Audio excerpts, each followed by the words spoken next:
Eu tinha 40 anos quando percebi que havia passado 6 anos inteiros sendo educada com uma casa que me tolerava, mas nunca me aceitou. Não foi uma discussão que me abriu os olhos, não foi uma crise, não foi uma noite de choro com travesseiro na boca para ninguém ouvir.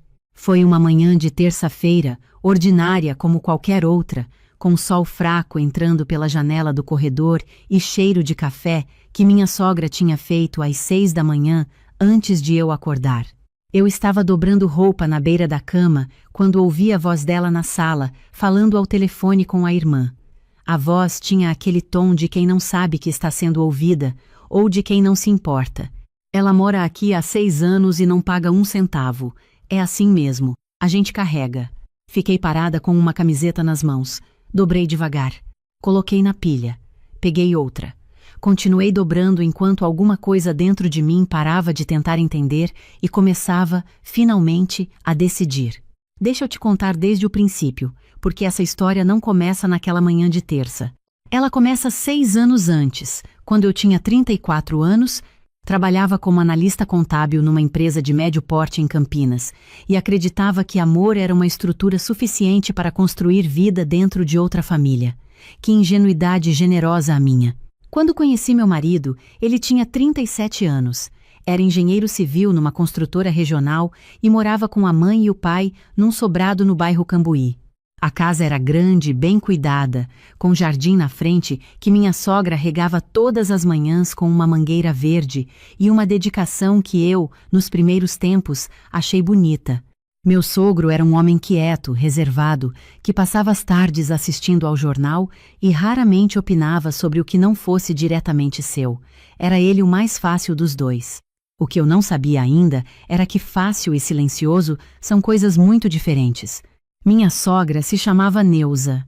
Era uma mulher pequena, de cabelo cortado curto, que tinha a habilidade rara de fazer tudo parecer gentileza, enquanto deixava bem claro onde você estava e onde não estava. Ela era o tipo de pessoa que oferece suco e ao mesmo tempo nota se você pegou o copo errado. Nos primeiros meses em que eu visitava a casa, ela me recebia com um sorriso largo, perguntava do meu trabalho, dizia que meu cabelo estava bonito. Eu gostava dela. Acho que parte de mim queria muito gostar dela. Casamos depois de 1 ano e 8 meses de namoro. A proposta de morar no sobrado veio embalada como favor. Faz sentido enquanto vocês juntam o dinheiro para o de vocês, disse minha sogra, com aquela voz de quem está cedendo algo precioso. A gente tem espaço, tem quarto, não tem sentido pagar aluguel à toa. Meu marido olhou para mim com um sorriso aliviado, como se aquela fosse a resposta para um problema que eu ainda não sabia que existia. Eu disse que sim. Provisório, pensei. Temporário. Uma palavra que cabe em qualquer tamanho de armadilha. O primeiro mês foi suave. O segundo também, mais ou menos. No terceiro, comecei a aprender a geometria daquele sobrado. A cozinha era território de Neuza das 6 às 9 da manhã, sem exceção. O banheiro do corredor era só para visita, o que na prática significava que eu usava o do quarto mesmo quando meu marido estava no banho e eu precisava escovar os dentes antes do trabalho. A televisão da sala ficava no canal que meu sogro escolhia até às 10 da noite. Música no quarto só com volume baixo porque as paredes eram finas e Neuza dormia cedo. A máquina de lavar só aos finais de semana porque o barulho atrapalhava a rotina da semana. Aprendi essas regras sem que ninguém as escrevesse. Aprendi no olhar que Neuza me lançava quando eu chegava na cozinha às 8h30, porque tinha saído mais tarde do plantão da empresa. Aprendi no modo como ela reorganizava os potes do armário depois que eu cozinhava alguma coisa, como se minha presença desalinhasse uma ordem que existia há décadas. No 4º mês, propus ao meu marido que contribuíssemos com as despesas da casa. Parecia justo, parecia certo, era o mínimo que eu conseguia fazer para não sentir que estava de fato morando de favor. Ele levou a proposta para a mãe. Neuza aceitou. Disse que não era necessário, mas que se eu insistia, tudo bem.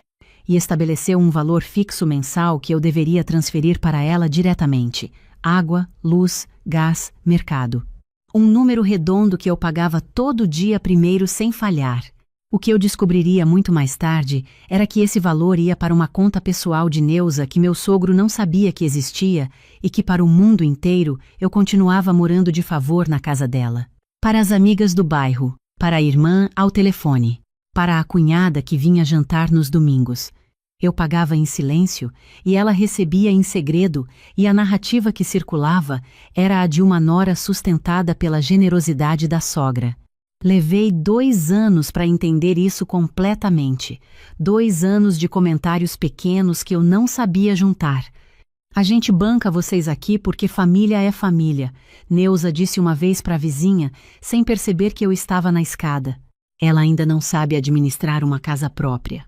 Precisa aprender, disse outra vez ao telefone, em voz que não era exatamente baixa. Cada comentário era um grão. E grão acumula, mesmo quando você faz de conta que não vê. No 2º ano, entendi também a dinâmica do meu marido dentro daquela casa. Fora dela, ele era um homem presente, atencioso, que gostava de planejar viagens pequenas nos feriados e que sabia exatamente como eu tomava o café. Dentro do sobrado, havia uma versão diferente dele, que aparecia automaticamente assim que ele cruzava a porta. Mais quieto, mais cuidadoso com as palavras. Uma espécie de modo de não causar problema que ele havia desenvolvido ao longo de décadas de convivência com a mãe e que agora operava sem que ele percebesse. Eu percebia. Tentei conversar uma vez no 3º ano, depois de uma noite em que Neuza havia feito um comentário na janta sobre meu modo de organizar a gaveta da cozinha que eu havia usado uma vez, uma única vez, para guardar um bloco de notas de trabalho. Cada coisa tem seu lugar, ela disse, servindo o arroz como se fosse uma observação sobre o tempo. A gaveta de baixo é para os guardanapos. Sempre foi. Meu marido olhou para o prato. Eu sorri, disse entendido e me servi de salada. Mais tarde, no quarto, falei com ele. Disse com cuidado, sem acusação, que me sentia como hóspede que não sabe que está atrasando o check-out. Que precisava de um espaço onde minhas decisões tivessem algum valor, mesmo que pequeno. Ele ouviu, passou os dedos no cabelo, fez a pausa que eu já conhecia, aquela pausa de cálculo silencioso de quem está pesando as consequências de cada resposta. Minha mãe é assim desde sempre, ele disse. Não é com você, é o jeito dela de cuidar. Olhei para ele por um tempo longo. Depois disse: quando o jeito de alguém me afeta toda semana, todo mês, todo ano, em algum momento deixa de ser sobre o jeito dela e começa a ser sobre o que você escolhe fazer com isso. Ele não respondeu. Olhou para a janela. Naquela noite, algo pequeno se reorganizou dentro de mim. Não foi raiva. Foi uma espécie de clareza fria, como quando você finalmente acende a luz num quarto que ficou escuro tempo demais e vê que os móveis não estavam onde você imaginava. No 4º ano, Neuza começou a fazer algo que até então havia feito só de modo esporádico, passar pelas redes sociais minhas. Não diretamente, era mais sutil do que isso. Ela mencionava posts que eu havia feito, fotos de viagem, comentários. Vi que você foi ao restaurante japonês. Está caro isso, né? A gente precisa guardar mais. Ou então, vi que você curtiu aquela bolsa no Instagram. Bonita. Mas você já tem bolsas. Era uma vigilância suave, quase maternal, que tinha o efeito preciso de me fazer sentir que nada que eu fizesse existia fora do perímetro daquela casa. No 5º ano, aconteceu o episódio que eu chamo, para mim mesma, de um momento em que a areia transbordou. Minha mãe veio me visitar de Americana, onde mora com meu irmão. Ficou 2 dias. Neuza tratou minha mãe com uma cortesia fina como papel, o tipo de educação que parece perfeita, mas tem temperatura de geladeira. Minha mãe é uma mulher que percebe essas coisas, filha de nordestino que aprendeu a ler o que não é dito. No 2º dia, enquanto estávamos as duas no quarto com a porta fechada, ela me olhou direto nos olhos e disse: minha filha, essa casa não te quer aqui. Eu disse que estava exagerando. Disse que Neuza era assim com todo mundo. Disse as coisas que a gente diz quando ainda está tentando acreditar que é possível se encaixar num lugar que foi construído sem o seu formato. Minha mãe não discutiu. Só pegou minha mão, apertou uma vez e foi arrumar a mala. Depois que ela foi embora, fiquei sentada no jardim por um tempo. Olhei para as plantas de Neuza, todas perfeitamente alinhadas, todas do mesmo tipo, sem uma flor fora do lugar. Pensei que havia algo de metáfora demais naquele jardim para eu ignorar. Foi no início do 6º ano que comecei a poupar com um propósito diferente. Sempre guardei dinheiro. Cresci vendo minha mãe fazer contas na beira da mesa da cozinha, com caneta e papel, somando o que entrava e o que precisava sair, sempre com uma margem guardada que ela chamava de o dinheiro que não se toca. Aprendi desde cedo que reserva financeira não é luxo, é a única forma de liberdade que não depende de mais ninguém.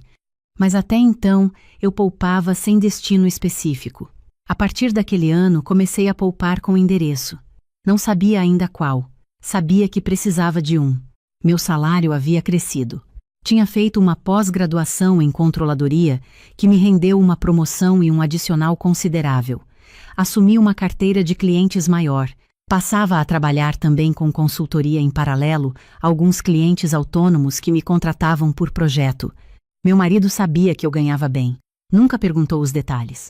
Assumia que eu poupava para a emergência, para a viagem maior que a gente ia fazer um dia, para o apartamento que estava sempre no plano. O apartamento estava no plano há 6 anos. Comecei a pesquisar imóveis da mesma forma que faço meu trabalho, com planilha, com método, sem pressa, mas sem parar. Primeiro entendi o mercado de Campinas, depois expandi para os municípios ao redor, Valinhos, Vinhedo, Itatiba. Fim de semana em que dizia que tinha reunião de ex-colegas da faculdade, visitava imóvel. Tarde de sábado em que disse que ia ao salão, passava antes numa imobiliária. Não era mentira completa. Era seleção de informação, que é diferente. Encontrei o apartamento numa quarta-feira à tarde, num dia que eu tinha saído mais cedo do escritório por causa de uma consulta médica de rotina. Passando de carro por Valinhos, vi a placa de uma imobiliária nova. Entrei sem compromisso. Saí com o folder de um apartamento no 2º andar de um edifício pequeno, 6 unidades, em rua arborizada a 12 minutos do centro. Visitei no sábado seguinte. Era um apartamento de 2 quartos com uma varanda generosa que dava para um jardim interno com IP amarelo. A sala tinha janelas altas que deixavam entrar o tipo de luz que faz você querer ficar parada olhando. A cozinha era menor do que eu idealizei, mas tinha uma bancada comprida e prateleiras abertas onde eu já conseguia ver na minha cabeça os potes organizados do meu jeito, sem regra de ninguém. O corretor falou sobre o condomínio, sobre a taxa de administração, sobre o potencial de valorização da região. Eu ouvia e fazia as contas em tempo real, com a precisão de quem passou anos analisando balanços. Precisei de 4 semanas para decidir. Não por insegurança sobre o imóvel, por insegurança sobre o que a decisão significava para tudo ao redor. Conversei com minha irmã, que é professora, e tem o dom de me fazer pensar em voz alta, sem me dar respostas. Consultei uma advogada que uma colega me indicou para entender a parte jurídica do processo que estaria por vir. Revi as planilhas 10 vezes, talvez 12. As contas eram claras e o apartamento era financeiramente sólido, independente de qualquer outra variável. Mas a outra variável existia e eu precisava ser honesta comigo mesma sobre ela. Assinei o contrato numa sexta-feira à tarde. Saí do cartório com a pasta na mão, entrei no carro no estacionamento e fiquei parada por alguns minutos sem ligar o motor. Não chorei. Fiquei sentindo uma coisa que demorei um pouco para nomear. Depois reconheci. Era peso saindo. Era a sensação de soltar algo que estava carregando tanto tempo que já não sabia mais o peso exato. Só sabia que os ombros doíam. Voltei para o sobrado naquela noite como se fosse uma cesta qualquer. Neuza tinha feito macarrão. Meu sogro assistia ao noticiário. Meu marido me perguntou se o trânsito tinha sido ruim. Disse que sim. Jantamos os 4. Depois lavei minha louça, dei boa noite, subi para o quarto com a pasta de documentos dentro da bolsa de trabalho. Nos dias seguintes comecei a preparar a mudança com o mesmo método com que preparo qualquer projeto. Por etapas, sem pressa visível, sem alarme. Toda semana, uma sacola discreta saía comigo quando eu ia trabalhar e não voltava. Primeiro os documentos. Certidão de nascimento, diplomas, contratos de trabalho, a caderneta de poupança antiga que minha mãe me deu quando completei 18 anos. Depois, os itens de valor emocional. As cartas que minha avó me escreveu antes de morrer, 3 delas guardadas num envelope plástico. Um caderno de receitas que comecei a escrever aos 22 anos e nunca terminei. Uma caixinha de madeira com fotos da minha infância. Depois, roupas fora de temporada, livros que eu sabia que não ia mais reler, mas que eram meus, pequenos objetos que foram chegando ao quarto ao longo de 6 anos e que tinham o meu nome em cada detalhe. Meu marido não percebeu, ou percebeu a ausência e não soube o que perguntar, que é uma forma diferente de não perceber. Contratei uma empresa de mudança pequena para o dia do apartamento ter ficado pronto depois da pintura que eu havia pedido. Combinei tudo por aplicativo, às vezes de manhã cedo antes de meu marido acordar, às vezes durante o almoço no trabalho. 2 rapazes, uma van, um horário específico. Na quinta-feira anterior à mudança, tomei uma decisão que não estava no plano original, mas que eu precisava tomar para mim mesma. Fui falar com Neuza. Não com raiva. Com clareza, que é coisa diferente e, na minha experiência, muito mais difícil de sustentar. Era tarde. Meu sogro já tinha subido para dormir. Meu marido estava numa reunião online no quarto. Neuza estava na sala dobrando roupa com a televisão ligada baixinho. Entrei, me sentei na poltrona em frente a ela. Ela me olhou com aquela expressão de quem está calculando qual assunto vai surgir. Eu preciso te falar uma coisa, comecei. Ela dobrou uma camiseta. Aguardou. Desde o primeiro mês que vim morar aqui, eu contribuo mensalmente com as despesas desta casa. Você estabeleceu um valor, eu transferi todo mês, sem falhar, por 6 anos. Fiz uma pausa. Você disse para sua irmã, para as amigas, para a Valdete lá da esquina, que eu moro de favor aqui, que vocês me bancam. Isso não é verdade, e você sabe que não é. Neuza parou de dobrar. Ficou olhando para mim com uma expressão que eu não consigo chamar de nenhum nome específico. Não era culpa, não era surpresa. Era algo mais parecido com o rosto de quem foi pego fazendo algo que sabia que estava fazendo. Eu nunca disse isso dessa forma, ela respondeu, depois de um silêncio curto. Disse exatamente dessa forma para sua irmã há 3 semanas. Eu ouvi. Outro silêncio. Eu quero que você saiba, continuei. Não porque estou com raiva, mas porque 6 anos de uma narrativa falsa merecem pelo menos uma conversa verdadeira. Neuza dobrou mais uma peça. A televisão falava baixinho sobre previsão do tempo para o fim de semana. Você sempre foi muito diferente do que eu esperava para meu filho, ela disse, por fim. A voz não estava brava. Estava, de algum modo, cansada. Como se aquela frase fosse algo que ela tinha guardado por tempo demais. Eu sei, respondi, e acho que essa diferença nunca foi pequena o suficiente para caber nos 2 lugares ao mesmo tempo. Ela não respondeu. Eu me levantei. Disse boa noite, subi para o quarto. No sábado seguinte, a van chegou às 8h15 da manhã. Eu havia calculado os horários com a atenção de quem passou 6 anos aprendendo a rotina daquela casa. Meu marido tinha combinado de ajudar um primo a montar um armário comprado online, como fazia de vez em quando nos sábados de manhã. Meu sogro dormia até às 10, invariavelmente. Neuza tinha sua caminhada com as amigas do bairro todo sábado às 8h30, chuva ou sol, exceto quando chovia muito. Naquele sábado chovia pouco. Fino, aquele gargarejo de chuva que São Paulo sabe fazer em março, não o suficiente para cancelar caminhada de mulher determinada. Enquanto os 2 rapazes trabalhavam, rápidos e silenciosos como eu havia pedido, fui até cada canto do quarto conferir o que era meu. Os móveis do quarto eu havia comprado com meu dinheiro nos primeiros meses de casamento, com nota fiscal no meu nome, porque sou contadora e sei que papel tem valor. O guarda-roupa, a cômoda. As luminárias que escolhi numa loja de decoração em Campinas numa tarde de sábado que meu marido não quis ir junto. A estante de livros que ocupava a parede inteira do lado da janela. Desci à cozinha. Abri a gaveta que sempre usei para guardar meu caderno de receitas quando precisava de um lugar na cozinha que não fosse disputado. A gaveta estava vazia, o caderno já estava no apartamento há 2 semanas. Mas no fundo, atrás de um pano de prato dobrado, havia uma coisa pequena que eu havia deixado ali de propósito para pegar por último. Uma foto de mim e minha avó, tirada num almoço de domingo, quando eu tinha uns 12 anos. Minha avó com o avental, Eu com o garfo erguido, as duas rindo de alguma coisa que ninguém mais lembra o que era. Eu havia colocado aquela foto na porta da geladeira logo quando me mudei, com um ímã pequeno.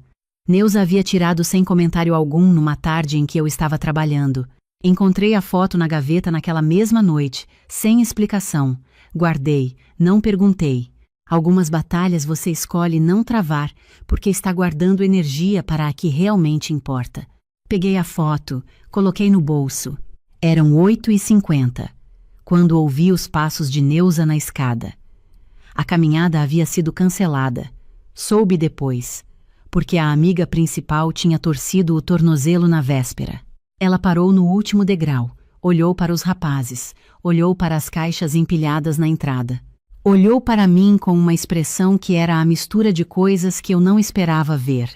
Desorientação, e por baixo dela, numa camada mais funda, algo parecido com tristeza. O que é isso? A voz saiu menor do que ela provavelmente queria. Estou indo embora, respondi. Simples, sem tremor. Ela ficou parada por um momento. Para onde? Você comprou alguma coisa? Quando? Como você? Tenho um apartamento em Valinhos. Assinei os documentos há algumas semanas. Está pronto. Ela ficou olhando para os rapazes que continuavam trabalhando, para as caixas, para os espaços vazios que iam se multiplicando no corredor. Seu marido sabe. Vou contar agora. Você não pode sair assim. Você precisa conversar antes. Você precisa. Neuza, eu disse, com calma que me custou mais do que eu esperava. Eu conversei com você na quinta-feira. Você sabia que isso estava chegando, mesmo que não soubesse a data exata. Ela ficou quieta. E quanto ao meu marido, continuei, a decisão de onde eu moro é minha. O que vem depois disso é uma conversa entre nós dois, que vamos ter hoje. Os rapazes terminaram, enquanto ainda estávamos em pé na entrada. Eu supervisionei os últimos itens. Assino a confirmação no aplicativo. Agradeço.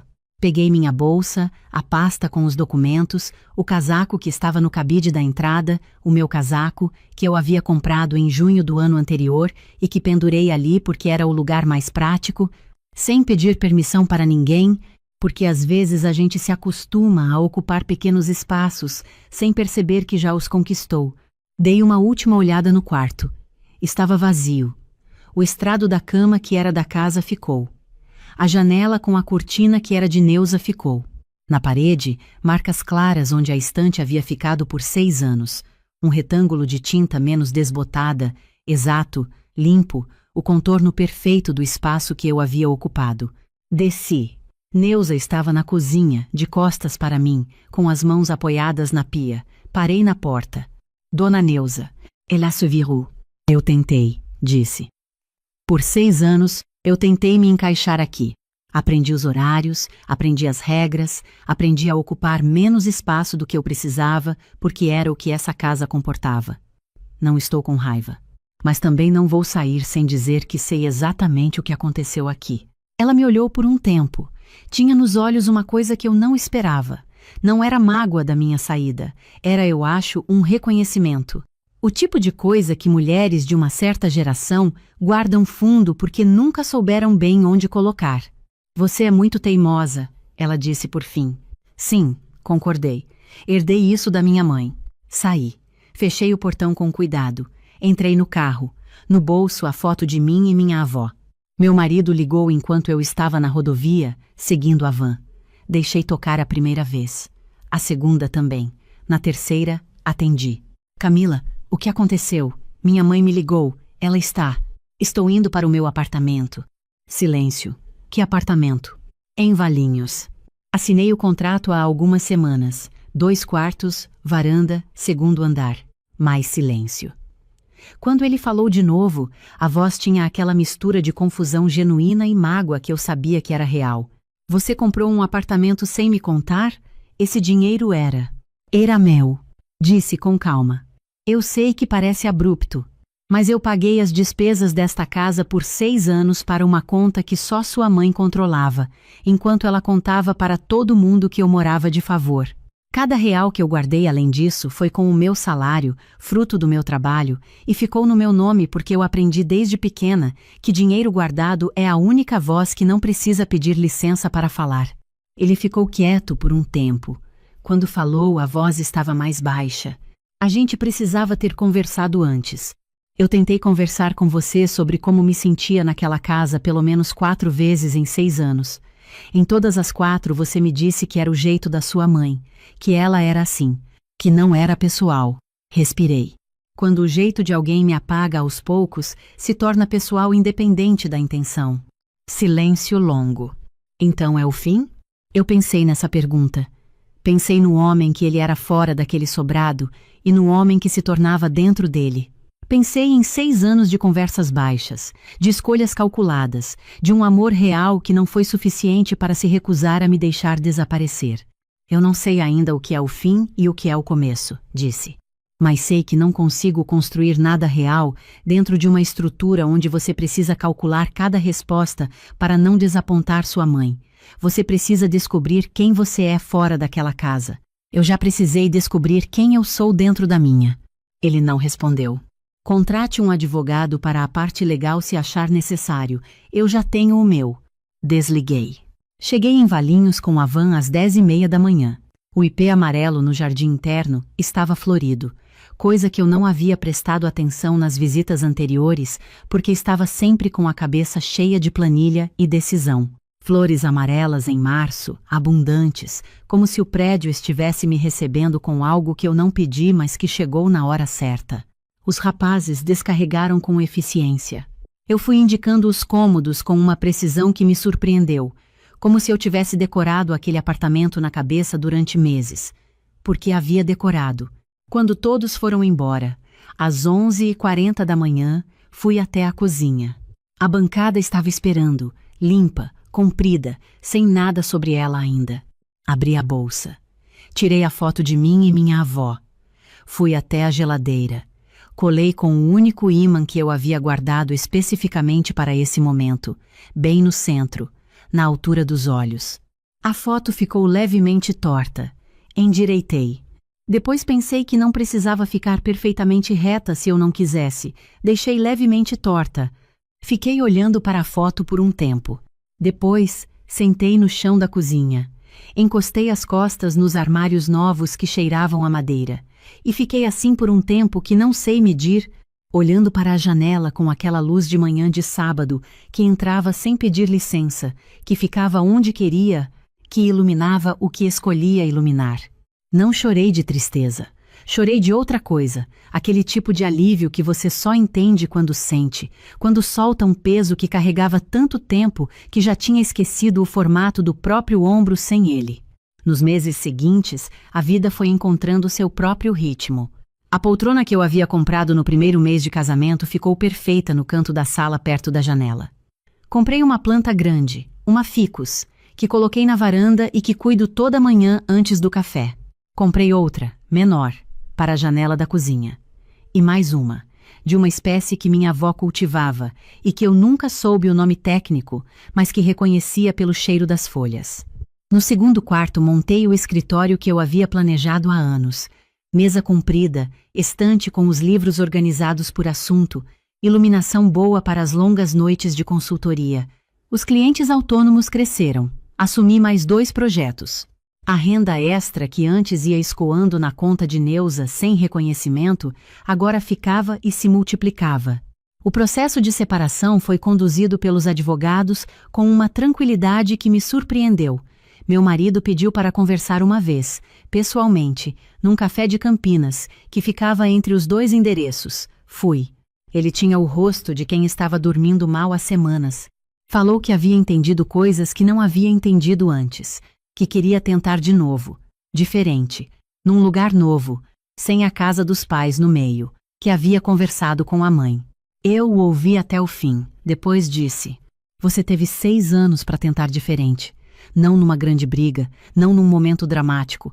Em cada vez que eu te disse que estava me sentindo invisível naquela casa e você me disse que era o jeito da sua mãe. Em cada vez que você escolheu não criar problema com ela, em vez de criar espaço para mim. Não estou com raiva de você. Estou só cansada de esperar por uma versão sua que talvez precise de um tempo que eu não tenho mais." Ele baixou a cabeça. Não discutiu. A segunda vez que pediu para conversar, respondi que não era a hora ainda. Minha mãe veio me visitar no 3º mês depois da mudança. Ficou um fim de semana inteiro. No primeiro dia, eu fiz um almoço longo, com receita do caderno da minha avó, um frango com quiabo que leva 2 horas e que eu nunca havia feito no sobrado, porque cheirava a coisa diferente. E Neuza tinha a habilidade de entrar na cozinha exatamente no momento em que o cheiro era mais forte e fazer um comentário sobre ventilação. Minha mãe comeu 2 vezes. Depois ficou olhando para o apartamento, para as plantas, para a foto torta na geladeira, para mim. Minha filha, ela disse, você está inteira. Eu entendi o que ela quis dizer. Não estava mais do que era antes. Estava toda. Sem a parte que eu havia aprendido a deixar do lado de fora de mim mesma para caber num espaço que não foi feito para o meu tamanho, o que ficou de tudo aquilo não é mágoa. Mágoa é cara demais para carregar, e eu aprendi cedo que se você gasta energia ruminando o que passou, está pagando 2 vezes pelo mesmo prejuízo. O que ficou é uma compreensão que chegou quando tinha que chegar. Fiquei 6 anos naquela casa por amor, sim, por amor ao meu marido, que era genuíno mesmo que insuficiente. Mas fiquei também porque a gente aprende desde pequena que aguentar é virtude, que adaptação é elogio, que a mulher que sabe dobrar é mais valiosa do que a que sabe onde fica de pé. E existe uma linha muito fina entre adaptar e apagar, entre ceder e desaparecer. Eu cruzei essa linha tão devagar que não percebi o momento exato da travessia. Percebi quando ouvi minha sogra dizer ao telefone que eu morava de favor, e o que me acordou não foi a injustiça da frase. Foi perceber que eu havia passado 6 anos fazendo-me menor para que as narrativas dela coubessem, e que havia parte de mim que, de algum modo absurdo, tinha começado a acreditar nelas. Foi esse instante de reconhecimento que me colocou de volta. Independência financeira não é acumular dinheiro. Isso eu aprendi da maneira mais longa que existe. É ter uma opção real quando a situação pede que você escolha. Eu poderia ter ficado mais 6 anos naquele sobrado. Tinha estabilidade para isso. O que não tinha mais era a vontade de usar essa estabilidade para sustentar uma estrutura onde eu precisava pedir licença para respirar no tamanho que sou. O dinheiro que guardei não me deu coragem, me deu a escolha, e quando você tem escolha de verdade, a coragem vem junto porque não está mais sozinha. Hoje, quando chego do trabalho à tarde, entro pela porta da frente porque é minha preferida, aquela que abre para o corredor iluminado com a luz que cai de lado. Largo a bolsa na cadeira que eu escolhi para ficar naquele canto, abro a geladeira, olho para a foto eu e minha avó. Às vezes preparo alguma coisa simples, ovo mexido, torrada, fruta cortada sem pressa. Às vezes peço delivery e como no sofá com a televisão no volume que eu escolho, num canal que ninguém jamais mudou no meio. Na semana passada, fiz o frango com quiabo de novo. A cozinha ficou cheirando por horas, aquele cheiro que toma o apartamento inteiro sem pedir autorização, que desce pelo corredor, que vai até a varanda, que sai pela janela aberta e vai embora para onde quer. Comi na mesa da sala, com a janela aberta, olhando para o ipê amarelo no jardim lá embaixo. Estava perfeito. Não porque a receita tinha mudado. A receita é a mesma que minha avó escreveu à mão numa folha de caderno que eu guardo há 20 anos. Estava perfeito porque eu estava inteira enquanto comia. Sem calcular, sem monitorar, sem ocupar menos espaço do que eu precisava. Às vezes penso naquela manhã de terça-feira, na voz de Neuza ao telefone dizendo que eu morava de favor. No modo como dobrei a camiseta, peguei outra, continuei. No sorriso pequeno que dei para mim mesma naquela manhã e que ela nunca viu. Ela interpretaria esse sorriso como resignação, se tivesse visto. Não era. Era o sorriso de quem já sabe o que vai fazer, de quem guardou, planejou, esperou o momento exato, não por fraqueza, mas por método.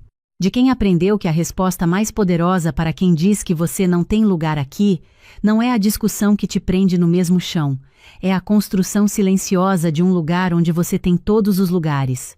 Esse lugar tem endereço. Tem um ipê amarelo no jardim que floresce quando quer. Tem uma foto levemente torta na geladeira com a minha avó de avental e eu com garfo erguido, rindo de uma coisa que só nós duas sabíamos. Tem uma cozinha onde o cheiro de comida fica por horas, sem que ninguém abra a janela antes do tempo. E tem, colada no centro da geladeira, Na altura exata dos meus olhos, a foto que ficou 6 anos numa gaveta esperando encontrar a parede certa. Encontrou. Eu tinha 40 anos quando percebi que o vaso da minha mãe estava no depósito há 3 anos. Não foi uma briga, não foi uma crise, não foi uma dessas noites em que você chora no banheiro com o chuveiro aberto para ninguém ouvir. Foi uma quarta-feira comum, tarde da manhã, quando fui ao depósito procurar uma mala para uma viagem de trabalho e o vi lá, no canto, atrás de caixas de papelão e de uma bicicleta ergométrica que meu marido tinha comprado e nunca usado. Era um vaso de cerâmica azul, feito à mão por uma artesã do mercado público de Fortaleza, que minha mãe tinha me dado quando me mudei do Ceará para São Paulo aos 26 anos. Ela disse que era para eu sempre ter algo bonito perto de mim, independente de onde eu fosse parar. Fiquei parada diante dele por um tempo, a mala ainda não encontrada, a luz do depósito piscando levemente como sempre piscava. E entendi, naquele instante, com uma clareza que dói e liberta ao mesmo tempo, que tinha me tornado uma pessoa que guarda as próprias coisas no depósito para não incomodar. Mas deixa eu te contar como cheguei até ali, porque essa história não começa no depósito. Ela começa 7 anos antes, quando eu era uma mulher de 33 anos que achava que amor resolvia arquitetura doméstica. Quando conheci meu marido, ele tinha 38 anos, trabalhava como engenheiro civil numa construtora média de São Paulo e morava com a mãe num sobrado de 3 andares no bairro de Moema. Me explicou isso na nossa segunda conversa, com a tranquilidade de quem descreve algo absolutamente natural. O pai tinha morrido 5 anos antes, deixando a casa para a mãe, e ele tinha ficado porque ela não queria ficar sozinha, e porque o bairro era bom, e porque, enfim, era temporário, sempre temporário. Eu era analista financeira numa empresa de logística, morava de aluguel num apartamento de 1 quarto em Pinheiros, tinha uma vida organizada, metas traçadas, uma planilha de investimentos que revisava todo mês. Quando ele me contou que morava com a mãe, pensei: homem que cuida da família. Pensei: responsabilidade. Pensei em tudo, menos no que aquilo de fato significava para a vida que a gente ia construir junto. Minha sogra, nos primeiros meses, era exatamente o tipo de pessoa que faz você acreditar que a sogra ruim é mito. Me ligava para perguntar se eu preferia frango ou peixe quando eu ia jantar no sábado. Perguntava sobre o meu trabalho com uma atenção que parecia genuína. Me chamava de querida com uma naturalidade que eu interpretava como afeto. Numa tarde de domingo, ela me ensinou a fazer o bolo de fubá dela, do jeito que a avó ensinava a ela, e eu fui embora de lá achando que tinha ganhado uma parceira. A primeira rachadura apareceu quando, depois de 1 ano e meio de namoro, a gente começou a falar em casamento, e junto com o casamento veio a conversa sobre onde morar. Meu marido disse que o plano era ficar no sobrado por um tempo, só para juntar dinheiro, só para planejar direito, só até a gente definir o que queria. 6 meses, ele disse, 1 ano no máximo. Minha sogra adoraria ter companhia. Eu deveria ter pedido que ele escrevesse esse prazo em algum lugar. Eu deveria ter entendido que temporário, na língua que ele falava, não tinha data de validade. Mas eu tinha 33 anos, estava apaixonada e achava que desconfiança era coisa de quem não confiava no próprio relacionamento. Casamos numa cerimônia pequena, bonita, íntima. Eu desfiz o aluguel de Pinheiros, coloquei meus móveis numa empresa de guarda-volumes, trouxe para o sobrado o que cabia no quarto que seria nosso: a minha roupa, o meu computador, os meus livros e o vaso azul da minha mãe, que coloquei sobre a cômoda, do lado da janela, onde batia uma luz boa de tarde. Na primeira semana, o vaso ainda estava lá. Na segunda semana, ele tinha sido movido para o banheiro. Quando perguntei, minha sogra disse, com uma leveza de quem comenta sobre o clima, que a luz da tarde era muito forte para a cerâmica artesanal que desbotava o esmalte que ela estava preservando para mim. Agradeci, sem dizer o que achava, e guardei essa informação junto com todas as outras que viriam depois. O sobrado funcionava com uma lógica própria que eu fui aprendendo da forma mais difícil possível, errando e recebendo a correção em silêncio.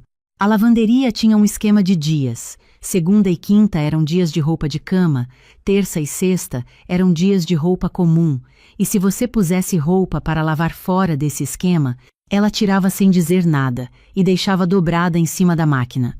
A cozinha tinha uma hierarquia de panelas que eu nunca entendi completamente, mas que era real e absoluta. A sala tinha uma temperatura de ar-condicionado que era 23 graus e ponto, e se você mudasse, ela passava lá em algum momento e voltava para 23 sem nenhum comentário, como se o termostato tivesse corrigido a si mesmo. Eu tentei, nos primeiros meses, entrar nessa lógica. Tentei aprender as regras, respeitar os ritmos, me encaixar no que já existia.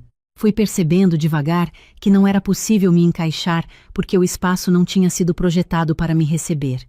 Tinha sido projetado para funcionar de um jeito, e eu era uma variável que precisava se ajustar, não um elemento que transformava o sistema. Meu marido via tudo isso e não dizia nada. Não é que ele fosse uma pessoa má.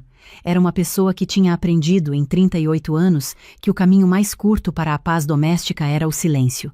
Quando eu tentava conversar sobre algum episódio específico, sobre alguma coisa que minha sogra tinha dito ou feito, ele ouvia com atenção, assentia, dizia que entendia, que minha sogra tinha um jeito difícil, mas que o coração dela era bom, que a gente precisava ter paciência. Paciência era a palavra que aparecia sempre. Como se o que eu estava sentindo fosse uma questão de temperamento meu e não de território. No quarto ano, a minha cunhada voltou de uma temporada no exterior e passou 2 meses morando no sobrado, enquanto procurava apartamento. 2 meses que me ensinaram mais sobre a dinâmica daquela casa do que 3 anos de observação tinham me ensinado. Porque a minha cunhada chegava à cozinha e pegava o que queria, sem verificar a hierarquia das panelas. Deixava as roupas para lavar em qualquer dia da semana. Punha o ar-condicionado no 21, e quando minha sogra passava e voltava para 23, ela passava de novo e colocava no 21, e não havia nada. Não havia tensão, não havia a reorganização silenciosa, não havia o peso que eu carregava toda vez que fazia algo fora do padrão. Para a minha cunhada, o sobrado era a casa dela, para mim, nunca tinha sido. No 5º ano, comecei a acordar mais cedo do que precisava. Era um hábito que desenvolvi sem perceber, e só entendi o motivo quando, numa manhã de sábado em que fiquei na cama até mais tarde, minha sogra abriu a porta do quarto sem bater para perguntar se eu ia ao mercado com ela. Meu marido estava dormindo ao meu lado. Eu estava acordada, lendo. Ela não pediu desculpa pela entrada sem bater. Só fez a pergunta, esperou a resposta. E quando eu disse que não ia conseguir, disse tudo bem com o tom de quem não acha que está tudo bem, e fechou a porta com um cuidado que era mais barulhento do que se tivesse fechado com força. Acordava cedo porque o quarto que era suposto ser meu não tinha a privacidade básica que qualquer quarto de casal deveria ter. Era mais fácil já estar em pé do que ser encontrada deitada. A cena que mudou tudo aconteceu numa sexta-feira à noite. Minha sogra tinha convidado a vizinha de baixo para jantar, uma mulher que eu encontrava com frequência e que me tratava com a polidez de quem não sabe muito bem qual é o meu papel naquele ambiente. Estávamos os 4 à mesa. O assunto foi para reformas, para o mercado imobiliário, para como São Paulo tinha mudado nos últimos anos. A vizinha comentou que era admirável como minha sogra tinha mantido o sobrado tão bem conservado depois que o marido tinha partido, e minha sogra inclinou levemente a cabeça, com aquele sorriso de quem recebe um elogio que já esperava, e disse, com a naturalidade de quem faz uma observação sobre jardinagem: ainda bem que o meu filho ficou, e que a Beatriz se adaptou bem. Ela é tranquila, não perturba o andamento da casa. Fica no canto dela, sabe como é. Fica no canto dela. Eu estava com o garfo na mão, continuei com o garfo na mão. Olhei para minha sogra, depois para a vizinha, que concordou com a cabeça como se aquilo fosse um elogio. Olhei para o meu marido, que estava mastigando e olhando para o prato. Ele não levantou os olhos, não disse nada, e foi esse não dizer nada que eu carreguei para dentro, muito fundo, para um lugar que ficou quieto e muito claro ao mesmo tempo.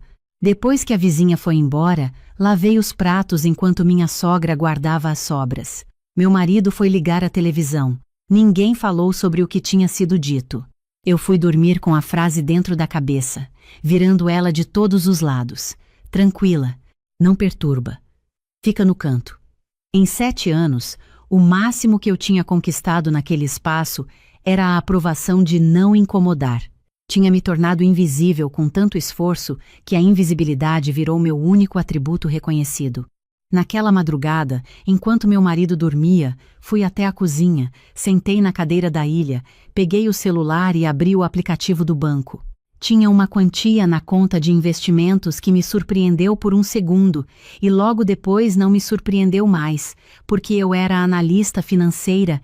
Eu sabia exatamente o que cada real guardado se tornava com tempo e disciplina. Eu poupava porque minha avó tinha me ensinado que mulher precisa ter o seu.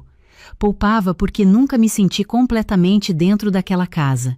Poupava de um jeito instintivo que naquela madrugada, olhando para aquele número na tela, começou a fazer um sentido diferente. Fechei o aplicativo. Não disse nada para ninguém, mas alguma coisa tinha começado a se mover.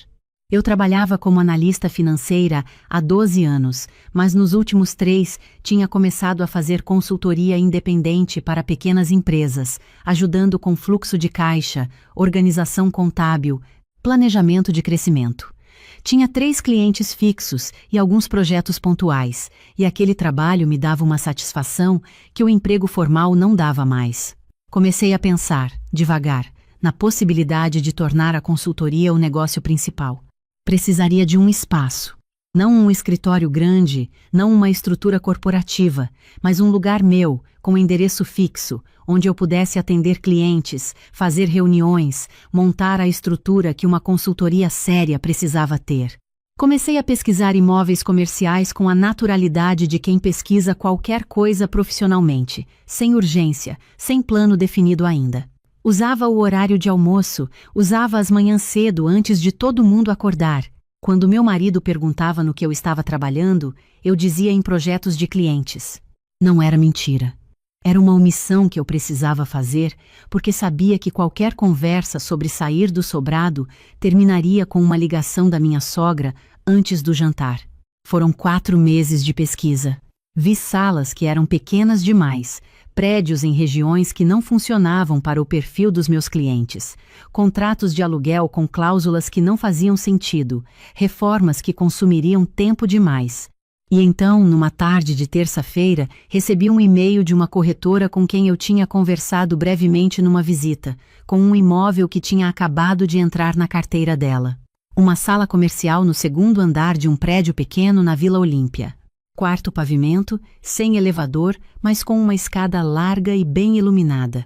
2 ambientes separados por uma divisória de vidro, janelas que davam para uma rua arborizada, um banheiro reformado, área de espera pequena, mas funcional. O aluguel cabia dentro da receita que eu já tinha, com os 3 clientes fixos, mas a corretora adicionou uma linha no final do e-mail. O proprietário também está avaliando a venda do andar completo. Se tiver interesse, podemos conversar. Respondi em 15 minutos dizendo que queria visitar. Fui numa quinta de manhã, antes do horário de trabalho. A corretora me encontrou na portaria. Subimos as escadas sem falar muito. Ela abriu a porta do 2º andar e esperou. Entrei devagar. A luz da manhã entrava pelas janelas da frente e fazia o piso de madeira clarear de um jeito que parecia intencional, como se o espaço estivesse se apresentando. Andei pelos 2 ambientes. Encostei a mão na divisória de vidro. Fiquei parada na janela por um tempo, olhando para a rua lá embaixo, para as árvores, para as pessoas chegando ao trabalho. Pensei no depósito do sobrado. Pensei no vaso da minha mãe atrás das caixas de papelão. Pensei em quantas vezes eu tinha encolhido para caber num espaço que nunca tinha sido feito para me receber. Perguntei o valor da compra. Fiz as contas de cabeça, ali mesmo, de pé diante da janela. Pedi um dia para pensar. Não foi um dia. Foram 3 semanas de análise, do tipo que eu fazia para os meus clientes, com planilha, com projeção de receita, com cenário pessimista e otimista, com reserva de emergência calculada e margem de segurança preservada. Consultei uma advogada imobiliária que uma colega recomendou. Entendi a minha situação jurídica com precisão antes de qualquer decisão, porque eu era financeira e sabia que sentimento sem número é apenas esperança. E esperança sem planejamento não paga conta. Os números fecharam. Fecharam com folga. Assinei a proposta de compra numa segunda-feira de manhã, Saí do cartório, entrei numa cafeteria na esquina do prédio, pedi um café coado e um pão na chapa, sentei do lado de fora na mesa de plástico branco e fiquei olhando para o movimento da rua. Tinha um documento na minha bolsa que dizia que aquele segundo andar era meu, sem história anterior que eu precisasse respeitar, sem regra não escrita que eu precisasse deduzir. Meu, no meu nome, com a minha assinatura. Terminei o café. Voltei para o trabalho. Não contei para ninguém. Contratei uma empresa pequena de reformas para trabalhar no espaço durante os dias úteis, enquanto eu estava no escritório. Uma mão de tinta nas paredes, o piso revisado, instalação de um ar-condicionado, um armário embutido no corredor. Nada estrutural. Só o necessário para que o espaço virasse o que eu precisava que ele fosse. Passava lá toda segunda-feira no final da tarde, com a desculpa de que tinha reunião de cliente no bairro para ver o andamento. Numa dessas visitas, a reforma já estava quase pronta. Entrei no segundo andar, as paredes recém-pintadas de um branco que não era frio, a janela aberta, o cheiro de tinta e de madeira misturados. Andei devagar pelos dois ambientes. Coloquei a mão na parede ainda levemente áspera da tinta nova. Fiquei parada no ambiente maior, no lugar onde eu ia colocar a minha mesa, e entendi de uma forma que não era intelectual. Era física, no corpo mesmo, que aquele seria o primeiro espaço adulto completamente meu. Saí de lá com os olhos marejados, não de tristeza, de reconhecimento. Voltei para o sobrado naquela noite, jantei com os dois, ajudei a guardar a cozinha, enquanto minha sogra me contava sobre uma discussão que tinha tido com o condomínio por causa de uma vaga de garagem. Fui dormir com a certeza quieta de quem sabe o que vem a seguir. Nas semanas seguintes, comecei a retirar as minhas coisas do sobrado com uma organização que seria excessiva para qualquer outra coisa. Não de uma vez, que geraria perguntas, mas por categorias, por ordem de importância, sem pressa. Os documentos foram primeiro, depois os itens que tinham história, as fotos da minha família, as cartas que guardava numa caixa de sapato desde a faculdade, o caderno de registros que eu mantinha desde que comecei a trabalhar, depois as roupas fora de estação que somem de guarda-roupa sem que ninguém perceba porque ninguém está usando. Levava uma sacola por vez. Nos dias em que saía para trabalhar, depositava no segundo andar que estava se tornando o meu espaço enquanto eu ainda habitava o espaço deles. Meu marido não perguntou nada, ou não percebeu. Aprendi ao longo desses 7 anos que às vezes não dá para distinguir entre as duas coisas. Foi durante esse período que ouvi a conversa que confirmou o que eu já sabia, mas que precisava ouvir em voz alta para aceitar inteiramente. Era um sábado. Eu tinha chegado mais cedo do que o esperado porque um encontro com uma amiga tinha sido cancelado. Entrei pelo portão lateral, como sempre, sem fazer barulho. Minha sogra estava na varanda dos fundos falando ao telefone, com a voz num volume que chegava claro até o corredor interno. Parei involuntariamente quando ouvi meu nome. Não, ela não é uma pessoa ruim, não, estava ela dizendo. É educada, é organizada, mas não é minha filha. É diferente. Eu tenho 72 anos, já criei meus filhos, já fiz a minha parte. Não posso passar o resto da vida tendo que pensar se posso andar de camisola na minha própria cozinha. Falei para o meu filho que precisa resolver isso logo. Não tenho mais idade para ficar medindo palavra. Fiquei parada no corredor por um momento. Depois fui para o quarto, fechei a porta com cuidado, sentei na beira da cama. Não senti raiva. Senti aquela coisa estranha que acontece quando uma suspeita antiga finalmente recebe confirmação oficial. Um alívio desconfortável. Ela também sabia que a situação estava errada. A diferença era que a solução dela era que eu precisava ir. E a minha era que eu já estava indo, só que do meu jeito, no meu tempo, com o meu endereço já esperando por mim a 15 minutos dali. Naquela noite, depois do jantar, pedi para conversar com meu marido no quarto. Fechei a porta, sentei na cadeira da escrivaninha, ele ficou em pé, encostado na cômoda. Comecei com calma, sem drama, com a precisão de quem escolheu as palavras com antecedência. Disse que tinha ouvido a conversa da tarde. Disse que entendia o que minha sogra sentia. Disse que queria saber o que ele pensava sobre tudo aquilo. Não o que ela pensava. O que ele, especificamente ele, Pensava sobre como a gente estava vivendo. Ele passou a mão no rosto. Fez aquela pausa que eu conhecia bem, a pausa de quem está calculando qual resposta vai gerar menos conflito. Então disse que minha sogra tinha um jeito difícil, que eu precisava entender que era assim que ela se comunicava, que não era pessoal. Eu olhei para ele por um segundo antes de continuar. Perguntei se ele sabia que eu transferia todo mês para a conta conjunta a minha parte de todas as despesas da casa, alimentação, condomínio, contas de consumo, manutenção. Ele disse que sim, que sabia. Perguntei se minha sogra sabia disso. O silêncio dele durou um segundo a mais do que devia, e esse segundo foi a resposta. Durante 7 anos eu tinha contribuído todos os meses, sem falhar uma única vez, e esse dinheiro entrava numa conta que ele administrava, e minha sogra nunca tinha sido informada. Na visão dela, eu era uma nora que morava na casa dela de favor. Comia a comida dela, usava a estrutura dela, ocupava o espaço dela sem devolver nada. Eu era, na versão dela da história, uma conveniência disfarçada de família. Disse isso a ele com uma voz mais calma do que eu sabia que era capaz de ter naquele momento. Disse que durante 7 anos eu tinha pago para ser tratada como hóspede, que ele tinha estado presente em todos esses episódios e não tinha dito nada, que o dinheiro que eu tinha guardado era o fruto do meu trabalho, da minha competência, dos anos que eu passei construindo uma carreira e que eu tinha usado esse dinheiro para construir algo completamente meu. Ele ficou em silêncio. Não foi o silêncio de quem está processando. Foi o silêncio de quem já sabe que não tem resposta que funcione. Ele olhou para a cômoda, depois para o chão, depois para um ponto entre os dois que não era nada. E foi nesse silêncio que eu entendi, com uma clareza final e tranquila, que não havia nada ali para consertar. Não era um mal-entendido. Não era uma crise de comunicação. Não era uma fase difícil que passaria com paciência e conversa. Era a estrutura inteira de um casamento construído sobre uma base onde eu nunca tinha sido tratada como igual, onde minha presença era tolerada e minha contribuição era invisível. Saí do quarto. Fui até a cozinha, bebi um copo d'água, voltei a dormir do lado dele sem dizer mais nada. Existia um plano. O plano era melhor do que a briga.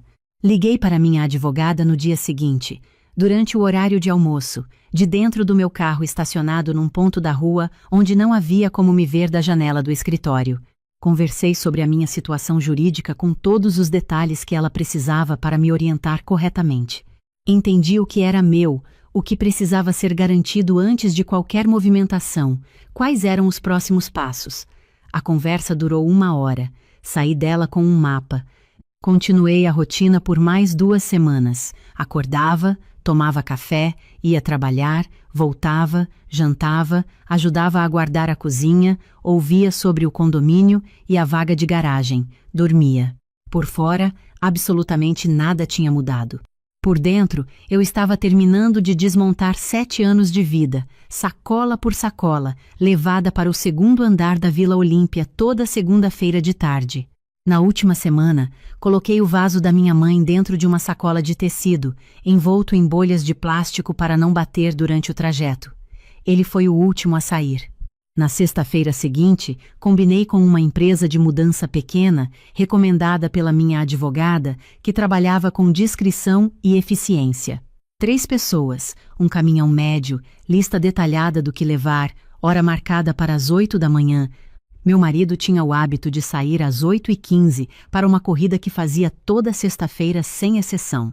Minha sogra tinha fisioterapia às 9 nas sextas, num clínico de reabilitação a 20 minutos de casa, e levava o carro dela, chegando de volta por volta das 11. O caminhão chegou às 8 em ponto. Eu já estava acordada há 2 horas. Os 3 rapazes trabalharam com uma organização que eu tinha pedido expressamente. Rápido, sem barulho desnecessário, sem dúvidas sobre o que carregar, porque eu tinha feito uma lista com foto de cada item.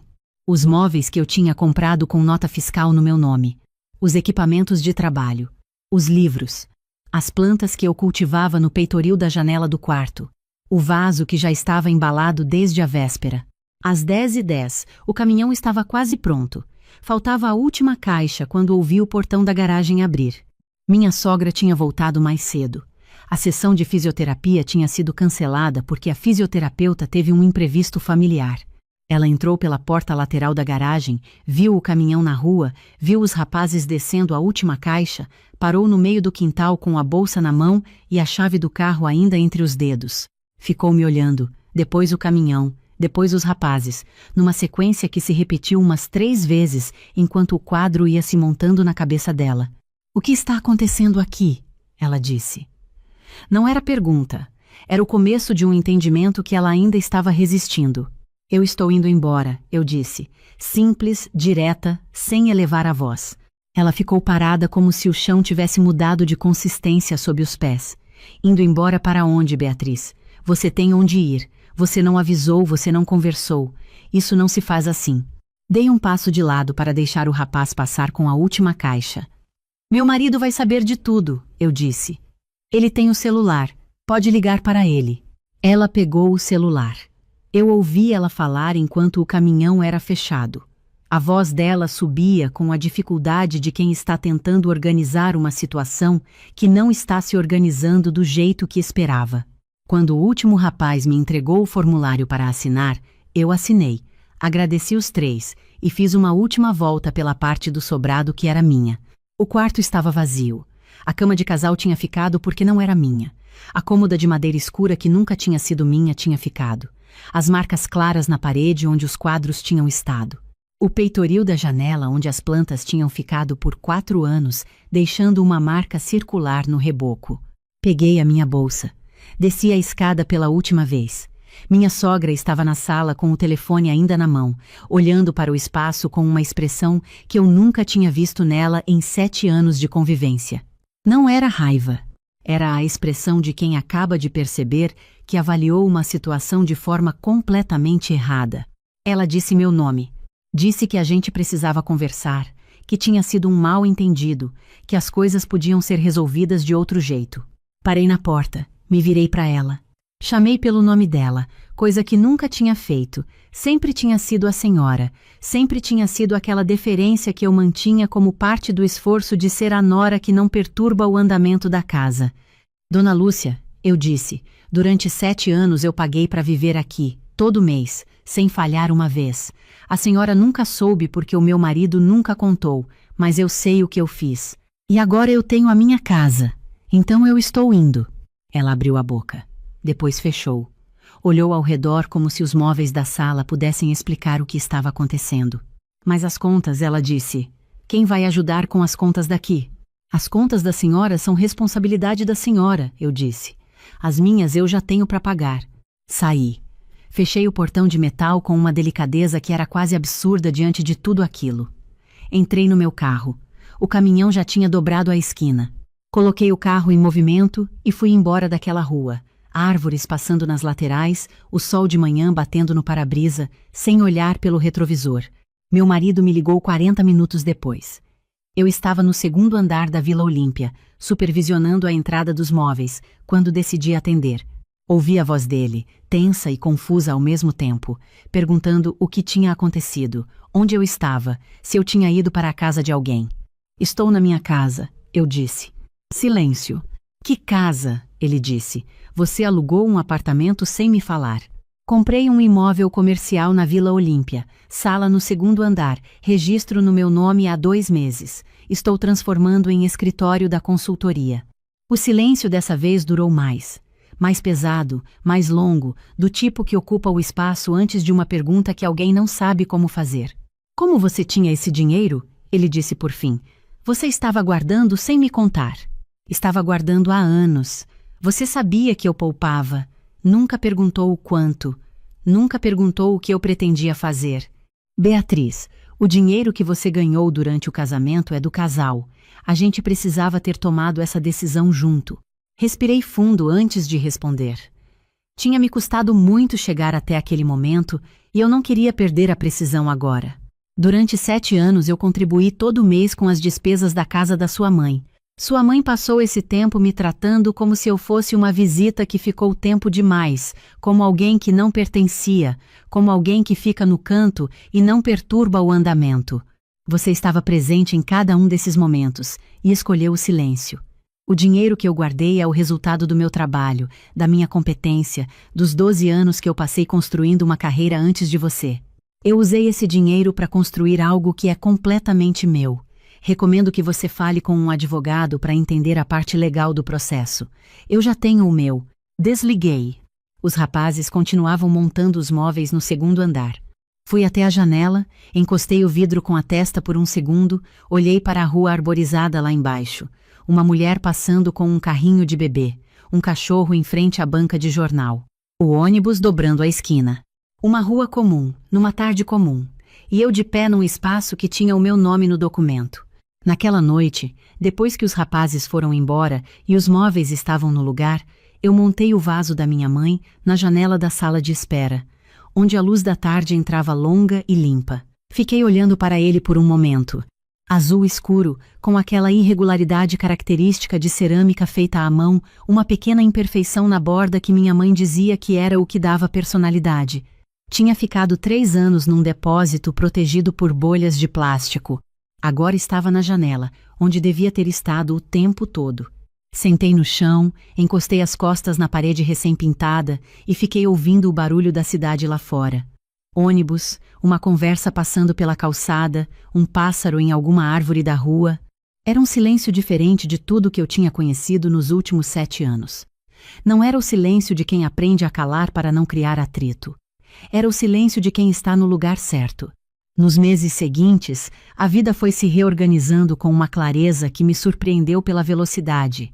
Abri formalmente a consultoria, registrei o CNPJ, coloquei uma placa pequena na entrada do prédio com o nome da empresa e o meu nome abaixo. Os 3 clientes fixos fizeram a transição sem questionamentos. Um deles, inclusive, aumentou o escopo do contrato quando viu que eu tinha estrutura própria agora. Comecei a receber indicações. Dentro de 4 meses, eu tinha mais clientes do que conseguia atender sozinha e contratei uma assistente para 2 dias por semana. O processo de separação foi conduzido pelos advogados, sem cenas públicas, com a frieza necessária para que as 2 partes saíssem do processo com o que era de cada uma. Houve uma mensagem da minha sogra, enviada semanas depois por um número que eu não tinha na agenda, perguntando se eu não tinha exagerado na reação, se tudo aquilo não tinha sido fruto de um mal-entendido que ainda podia ser resolvido. Li a mensagem com atenção, 2 vezes. Depois coloquei o celular na mesa e fui preparar o café da manhã. Não respondi. Não por mágoa, não por raiva. Não respondi porque algumas conversas chegam tarde demais e porque eu não tinha mais nada a esclarecer para quem nunca quis ver o que estava diante dos olhos. O que ficou daquele período não é cicatriz, é clareza. É algo simples o suficiente para caber numa frase que eu levei 7 anos para entender de verdade. Ter o seu não é desconfiança, não é egoísmo, não é falta de amor. É a diferença entre participar de um relacionamento e apenas habitar um espaço que tolera sua presença enquanto você não ocupa demais. Eu passei 7 anos numa casa onde eu não tinha nome em nenhum documento, onde minha contribuição mensal financiava uma estrutura que me tratava como visita, onde minha presença era descrita, numa conversa de jantar, como a qualidade de não incomodar. Fiquei por razões que entendo agora. Amei meu marido de verdade. Acreditei que o problema era o ambiente e não a fundação. Tive medo de ser a pessoa que destruiu uma família ao ir embora. A esperança durou mais do que devia, como a esperança sempre faz. Mas o que aprendi de verdade é que aguentar não é lealdade. É um hábito que a gente confunde com virtude porque ninguém ensina a diferença. Hoje, quando subo as escadas do 2º andar depois de um dia longo, paro um segundo antes de colocar a chave na fechadura, ouço o clique do trinco. Abro a porta e entro num espaço que tem o meu nome na placa, os meus móveis nos lugares que eu escolhi, as minhas plantas no peitoril, o meu café na prateleira da cozinha pequena que mandei instalar no corredor, e o vaso da minha mãe na janela da sala de espera, azul escuro, a luz da tarde entrando por cima dele, exatamente como ele sempre mereceu, iluminando a imperfeição da borda, que é o que dá personalidade, no lugar certo, finalmente no lugar certo. Depois de 3 anos num depósito e de uma mulher que demorou um pouco mais do que devia para entender que ninguém que sabe o que vale guarda a si mesma atrás de caixas de papelão.